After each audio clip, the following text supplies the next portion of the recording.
Hi everyone, thank you to coming to my talk. And yeah, my name is Yurii, and today I will talk about why you should think more about the problem of detection generated text. What is a general, what's the problem inside of generated text or synthetic data, and deeply understand how to solve it. About me and small intro about my experience. Previously, I worked on Sber devices and contributing to chit-chat models of Sber AI. Also worked in some local startup with fintech-oriented. And now, 1 year ago, I joined to SuperAnnotate as an NLP engineer. And here I should say about more SuperAnnotate. It's a local startup. We are focused on provide for our customers well-quality AI/ML infrastructure, and the general focus on the quality of the data for data annotation, benchmarking your models, and general infrastructure of AI. And it's a reason why I'm contributing to this problem of detection generated text. And in the first, we should understand what it means and determine the terminology. So LLM content, generated text, synthetic data is the same in my today's speech. And what's the problem with this data? Here's some points of features of the generated data. And after it, this data can be, you can have a problem related with generated data. And yeah, here is a slide example of hallucination of ChatGPT. You can see in the prompt we are answering ChatGPT who is the president of Armenia, and I'm not sure that Joe Biden is president of Armenia. So something hallucination data or biases of underlying model that you use to generate your data can have a problem for you in the future. And what the sectors are at risk related with this data. For me and my company, we are focused on well-quality data for train your machine learning models, LLMs, and for us it's the first problem. Because can you imagine how to train LLM? They took this data set, its name is Common Crawl. It's a big dump of internet. After it extract all text data from this data set and train a LLM on this data. But if you Common Crawl and dump internet now, you already extract a lot of generated data. And if you iteratively will be training your model on the generated data, as a result, your models just degraded. So it's a big problem for us. We would like to clear this data from your data sets. And also some sectors are at risk because it's cheating in education and science, a lot of spam. You can face it with it because LLM models, the speed of generated data is faster than people can write text. So people can use it for accelerate or maybe fraud or spam you. So it's a problem. And what's happened in the task in general? In the first scene, you can think that it's really simple task because it's like classification, text classification problem, because it's binary. It's just generated text or human written. But the problem a bit more and a bit complex because you have a lot of different tasks of generation. You can generate your data for code generation, for summarization, for dialect system, and all of these domains have different features of this text.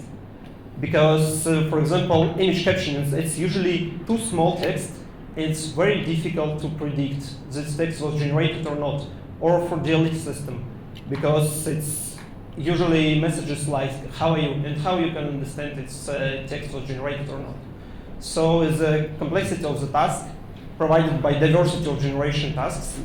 And also one more problem is the classic battle of sword and shield.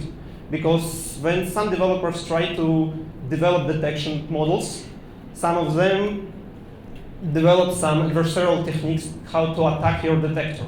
Because in the first touch, we think that it's just prompt your large language model, and after we have output, but also we can have some changes in your output data. For example, add misspelling, or rewrite your text, find some synonyms, or also special prompting, like ask your model to generate like a human, or like it's not native speaker. It's a big future for full your detector. And we also try to cover this problem, and when we train the very good shield to try to cover all attacks.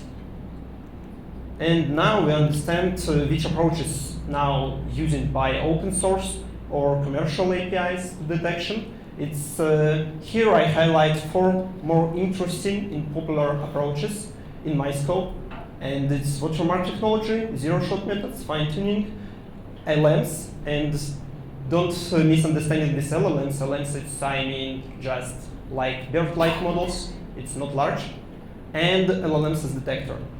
And the next, we go step by step and understand how this works, these approaches. It's like just observation. Watermark technology, in my opinion, is the best solution. And in the future, we will bring it and use this one. How it's work, it's like going to NLP from vision. When you're, I think everyone knows what does mean watermarking on images.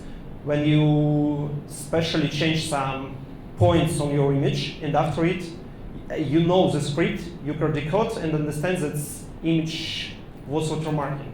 And the same in the text. You can add special script in your generation pipeline, and after it you can understand that this text was generated by the model. This approach has highest quality, but one problem.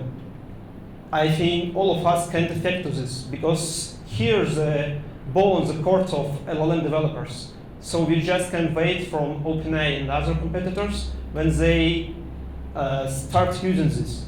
But before, we need to train our own detectors and try to detect for ourselves. And one of the methods is zero-shot. For real, it's like different approaches in zero-shot, because the main idea of zero-shot is that you don't need to train your model. In the classical theory, you need just fine-tune your threshold, because zero-shot usually based on some statistical values. For example, calculate perplexity, or another work with probabilities of your tokens in string, and after it, based on it, you can calculate your threshold and understand how to predict text. But here we have some advantages, because we don't need to train your model, but the same disadvantage that it's too expensive for you, because you need to inference your LLM. And also, here I raise a big problem here, that hypothesis you generate text by your specific model, but it's only just about this paper. Also now available zero-shot approaches that can cover all LLM models, so it's like generic detector, and you can cover in ChatGPT and others, not only one. And one more approach, it's using LLMs as detector. And here it's a bit strange approach, but anyway, some engineers still use it and try to solve this detection problem by LLM. But here this means you just prompt your LLM and directly ask, for example, do you write this text? And after it, you copy your text and ask the model. It's strange, because it's theoretically don't support this. You don't know how to model affected, and you can just calculate the quality of this approach, but it's still weak. And also here's this funds table for me. Maybe it's an edge case, but anyway, it's too expensive. Look at it, and below the table you can hear it's, for example, for us, for SuperAnnotate, it's like for one clients, but we need to spend a lot of money and a lot of time to solve this problem by LLMs, so I'm not sure that it's working in general. And one more approach, I don't include this slide here because I say about it more a bit later, but it's fine-tuning language models, and in my opinion it's a good approach, and we choose this one for us because it's cheap and have high quality. I think everyone here, maybe not everyone, but knows it's classical binary classification task is the best solution in state of the art. It's just fine-tune Roberto models. But here's some pitfalls and bottlenecks of how to fine-tune. And yeah, one more problem of ready-made solutions. Here is some of them, not all. The problem of open source and the commercial MPI also, that they have overconfident detectors. So what does it mean? In these graphs, its probability is distribution of probability predicted by model. So in the upper graph, you see that there's two big columns. So all the mistakes of your model, when the model overconfident, so she said, like, I'm totally sure that 100% that this text was generated, but it is a mistake. So I think it's not good when your model is overconfident. It's a bad calibration of your model. And we are focused to train something like that, when your distributions can sometimes say you 50-50. So its detector is not sure. And it's also can be a signal for you that text maybe have some different types. For example, if we pass huge input text, it's maybe part was generated by LLMs and part written by human. How to understand it? Just have some temporary values, like 50 or 60% was generated. So it's like probability. It's better when you have this good distribution. And right benchmark. Now, and recently, just 2 months ago, some scientists prepare and open source this benchmark and data set for us.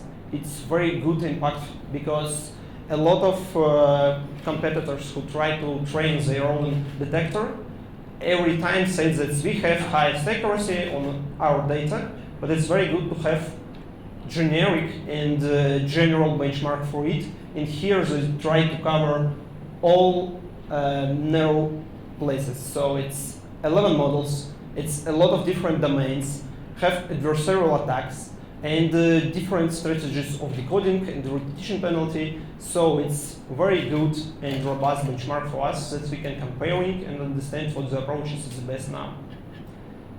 And here's a leaderboard of it. Unfortunately, it's an open source leaderboard, but they didn't include the commercial APIs here. So for example, one of them is a bit highest open source solution, but today I will talk more about open source and what we can do without money. So don't use any APIs or commercial lens.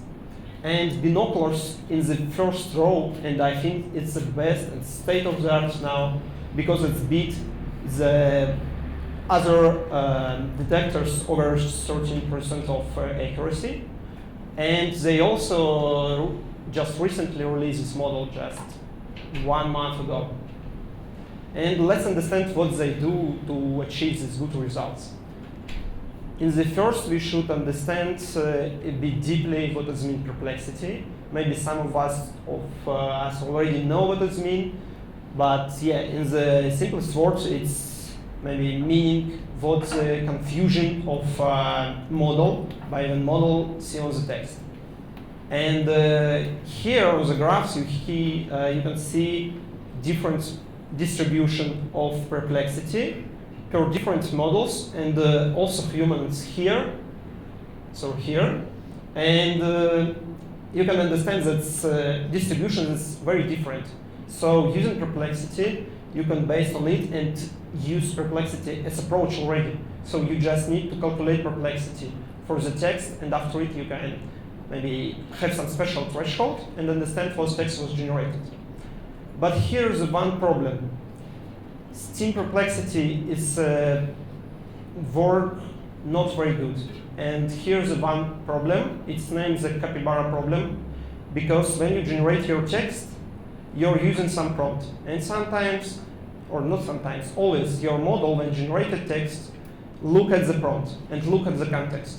And if your prompt was very unique, very unstandard, like capybara problem, because they ask, write something about capybara scientific. It's very strange request, but model generates something, and after it, when we calculate perplexity, perplexity is too high. That show us that it's written by human. But for real, the high perplexity means that it was very strange prompt. And it's a reason why we can't use perplexity in the pure approach, but binoculars use perplexity, but have some special tricks how to avoid this problem of capybara. and binoculars. Their approach, they based on perplexity and cross-perplexity. So I should say what does mean cross-perplexity.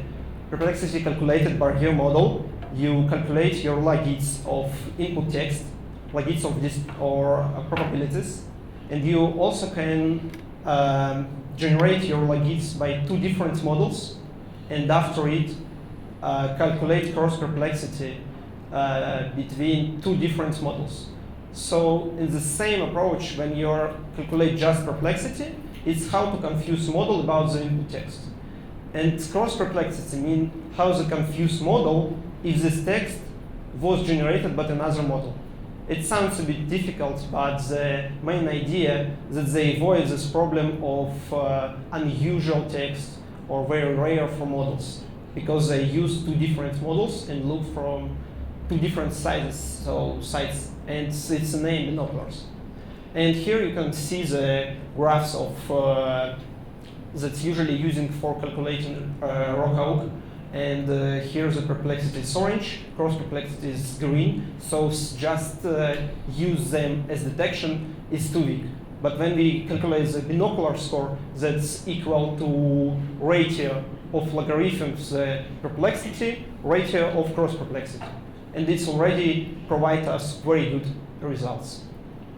And also this approach using as models to calculate this perplexity, they use falcons in original paper, but you can also work with it and try to play to change your base models, which try to calculate maybe based on which model you calculate these perplexities.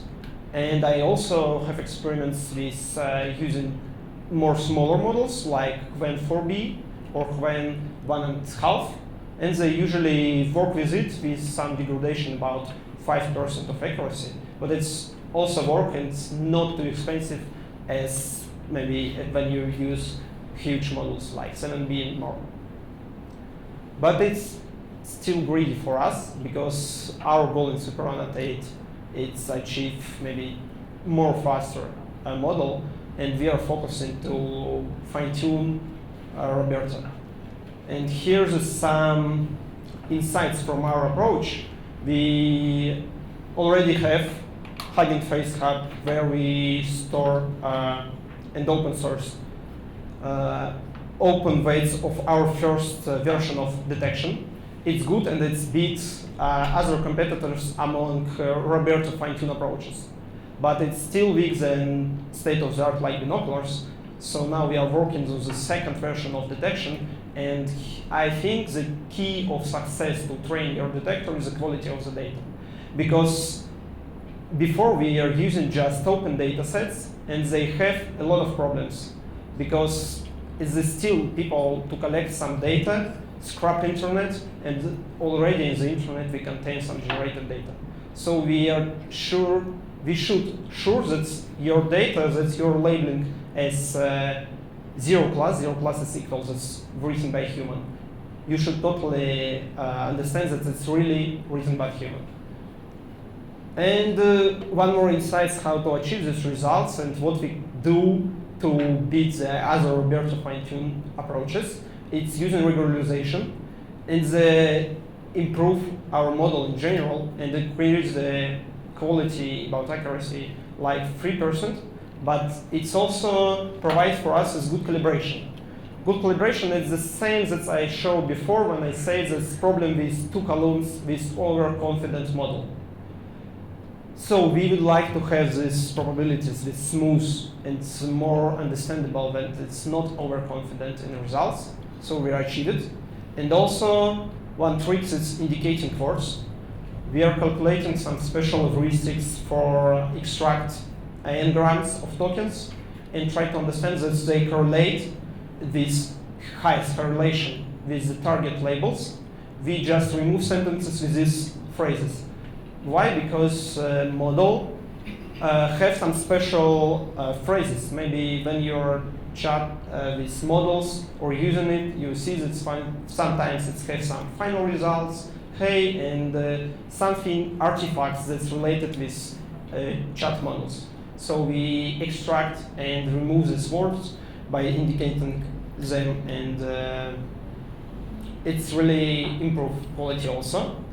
And the last advice from my end, if you need to detect generated data and you have some special unique task for you, you don't need to go in the first to open source. Take, for example, binoculars and use. Yeah, it's have highest in maybe generic approach because it's try to cover all models. But if you have some narrow domains, this specific task, for example, detect receipts. That's people write the receipts for them, but don't use LLMs, for example, and you know which models they usually use. Because, for example, if we think about receipts, I think usually receipts written by people who are not deep dive to teach, and they just use only ChatGPT maybe, not inference Llama for themselves. I'm not sure that people can do it. So you can collect some small data set and fine-tune your Roberts over this data. And we also have research and understand that you need at least 100, just 100 samples of human written text. After it, you generate the same amount of data by model, and you can already train your detector with about 90 or 95% of accuracy. So problem of this task is a generic observation, but when you go to narrow domains, it's really simple to solve it. Yeah, I think it's all for me, and we can open to questions.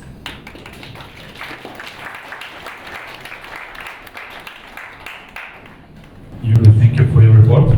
I have a question. I fine-tuned LLM based on human data, and it can bypass GPT-0. How can you struggle with this method of bypassing? Essentially, you mean methods that's used by GPT-0 to detection? No, I collected human text and fine-tuned LLM with this text. Mm-hmm. So I can bypass GPT-0. All the generated text is detected as human-like. Yeah. So how can you struggle with this case? Maybe I don't understand your point correctly, because you train your model over human text. That's your knowledge that it's correct. Yeah. And what's the problem with it? That's you say. Maybe I don't understand the last part yet. There is a startup called Water. They generate human-like text for scholars. So I consulted them, and there was a case they wanted to bypass these detectors. Mm-hmm. So I fine-tuned LLM on human data. Yeah. And so the LLM generated the human-like text that bypassed all the GPT-0s.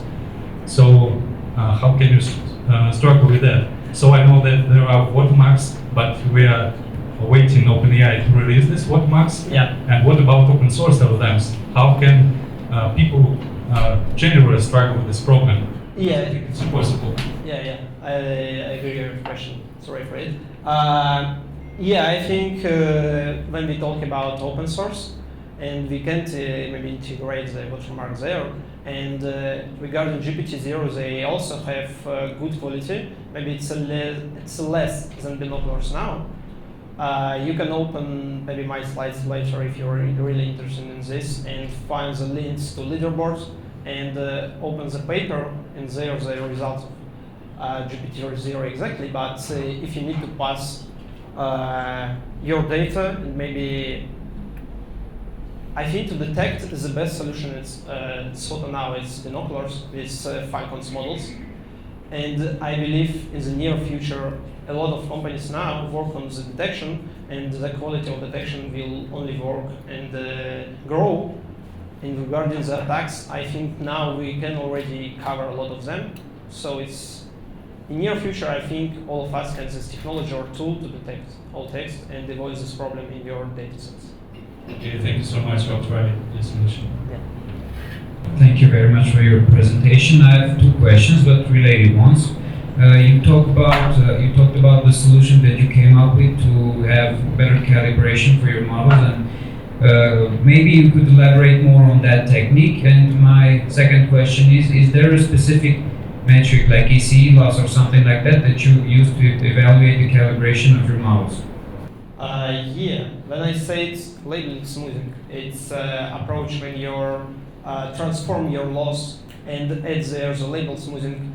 For real, it's maybe general naming label smoothing, because you can use different approaches to smooth your labels. For example, just refactor your labels in original dataset.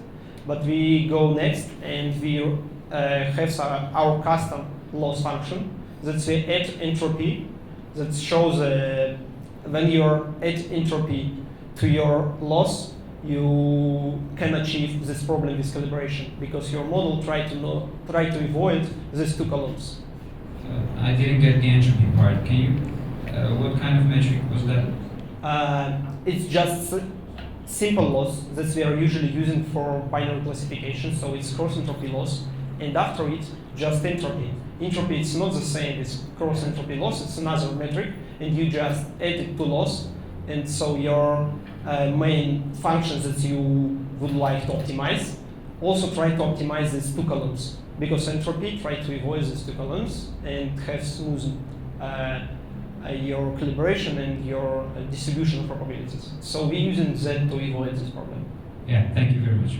Thank you. Is it possible for example, we have generated text using ChatGPT, then every human can discriminate the text from the human written text. Is it possible? Discriminate, what do you mean? I mean, differentiate if the text generated or is written by human. Yeah, I think now why we start to using this and maybe think about more the problem of generated text, because I think in the last models it's really can be different to differ the text written by human and models. And also maybe this simple prompt, I think now all people can understand that text was generated, but when you have some special prompts and after it maybe manually remove footer and some special phrases from models, it's already really too difficult to understand that text was generated. Because I think a lot of scientists already show there, for example, one of them, I don't remember who do it, but create some special script to generate scientific papers about biology. Maybe all of us read about it, and LinkedIn was very popular post. And it's already too difficult to understand. So you need to deep dive and understand that the paper is saying something wrong, but before it's looked like the human text. So it's very difficult because it's a reason of our research in this. Okay, thank you. Thank you all Do we have for your attention. Okay, thank you very much for very interesting.